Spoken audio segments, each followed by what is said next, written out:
अस्सलाम वालेकुम व्यूअर्स, कैसे हैं आप लोग? ठीक ठाक हैं?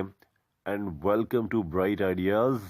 आज व्यूअर्स आपको एक बहुत ही ज़बरदस्त और बहुत ही आसान एक ऐसी होम रेमेडी बताने जा रहा हूं जिससे आजकल के मौसम में जो लोग अफेक्टेड हैं, मतलब कि नज़ला ज़ुकाम, खांसी, रेशा, बलगम, चेस्ट कंजेशन, इन सब चीज़ों से बहुत आसानी से छुटकारा पा सकेंगे आप लोग।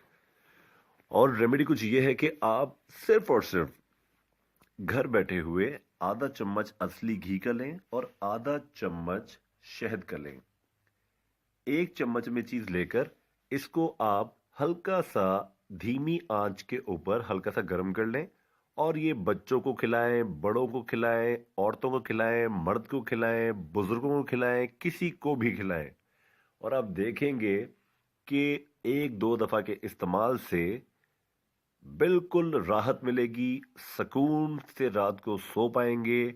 सीने में जो भी रेशा, बलगम, जितना भी चेस्ट कंजेशन होगा, इस रेमेडी के इस्तेमाल से छुटकारा पा सकेंगे बहुत ही आसानी से। मैं गारंटी देता हूं कि आप एक ही बार करने से खुद कहेंगे कि वाकई ये रेमेडी बहुत ज्यादा इफेक्टिव है। तो व्यूवर्स, उम्मीद करता हूं कि आप इस रेमेडी का इस्तेमाल ज़रूर करेंगे और इस्तेमाल करने के बाद हमारे इस चैनल को सब्सक्राइब ज़रूर करेंगे, इस वीडियो को लाइक ज़रूर करेंगे। Thank you very much. अस्सलाम वालेकुम।